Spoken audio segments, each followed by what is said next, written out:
لكل جمهور النادي الاهلي في كل مكان.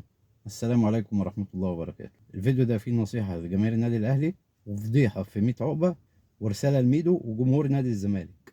تابع الفيديو للاخر، متنساش تعمل لي متابعه ولايك وشير الفيديو عشان نوصل لكل جمهور النادي الاهلي واي حاجه تيجي من ريحه الحبايب. السلام عليكم. في الاول احب ابارك لمنتخب المغرب اللي فاز بكاس العالم تحت 20 سنه وكسب الارجنتين اللي هو اكتر فريق فاز بكاس العالم.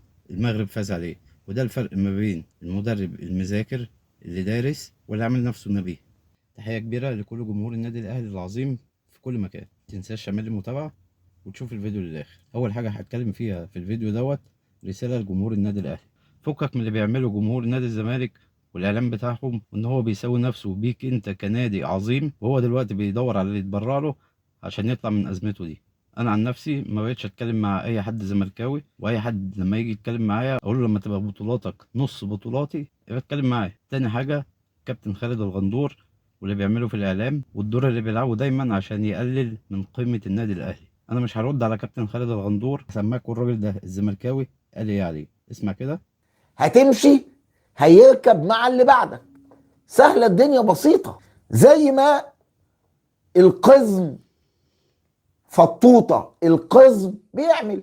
فطوطة القزم خدام بيلحس جزم اللي قاعد على الكرسي. تاريخه معروف في الحتة دي، والنوعية دي ما عندهاش لا خشة ولا حياء. أقزم في الأخلاق، أقزم في الشغل، أقزم في المبادئ، أقزم في كل شيء. مبدأه في الحياة اللي يتجوز أمي أقول له يا عمي، لا أقول له يا سيدي.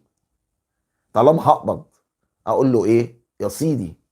فتوت القزم كان مع سيده المستشار بعد ما كان يوطي كل يوم سواء على الشاشة أو في المكتب يلحس الجزمة عشان ياخد 450,000 جنيه. إنني أصف القزم في مبادئه، في أخلاقياته، في حقده وغله والإحبال اللي بيتنطط عليها من أجل دنيا زائلة. انا مش هزود حاجه لان اتكلمت عن خالد الغندور كتير ومش حابب ان انا اتكلم عليه، بس انا جبت واحد زملكاوي هو اللي يتكلم عليه. ما تنساش ان النادي الاهلي لما فاز بكاس بطل نص العالم روجوا اشاعات وقال لك ان الاهلي راح جاب كاس من العتبه وعمل بطوله وبيرسم علينا وبيقفلم. ولما بيراميدز اللي هو دلوقتي بيعمل اللي عمله الاهلي قبل كده، بقى بيراميدز اخد مكان النادي الاهلي. هم مقتنعين ان بيراميدز اخد مكان النادي الاهلي مش مكانه. تحس ان النادي الاهلي ده بيلعب في الكوكب لوحده، اي بطوله يخشها هو اللي لازم يكسبها، وان ما كسبهاش يبقى هو اللي وحش. وده طبعا بيديك دليل ان كل زملكاوي مقتنع ان النادي الاهلي نادي كبير. انت ما لعبتش الانتر كونتيننتال المره دي وما فزتش ببطوله افريقيا اللي فاتت، وعشان بيراميدز اللي فاز بيها وبيلعب بطوله الانتر كونتيننتال فهو اخد مكانك انت.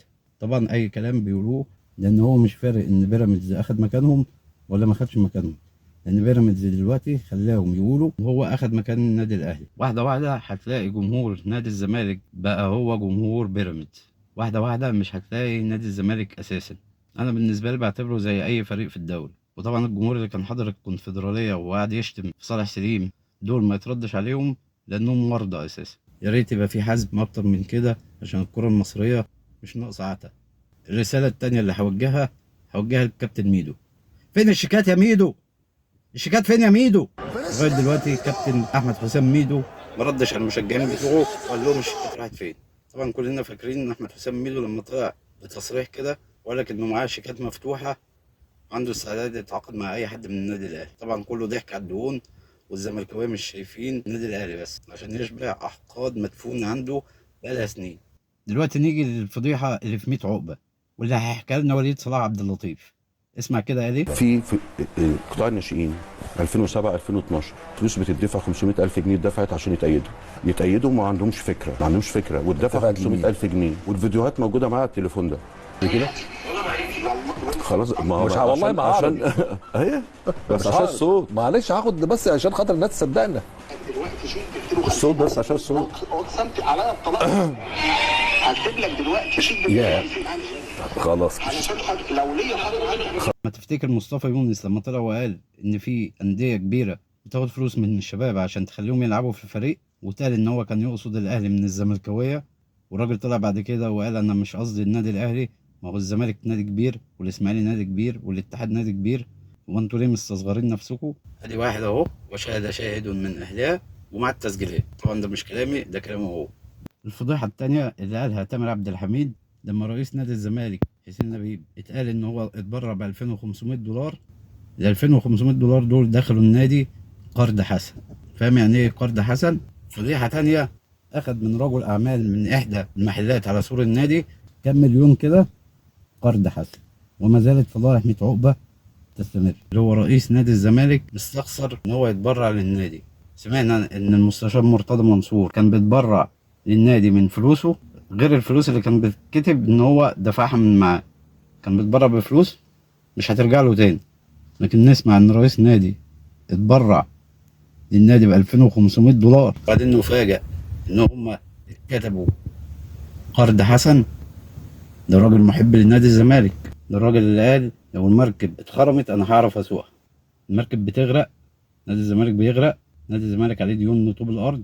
نادي الزمالك دلوقتي مش فارق معاه جمهوره، نادي الزمالك دلوقتي بقى مشجع لنادي بيراميدز. هو ده نادي الزمالك. اشوفكم الفيديو اللي جاي.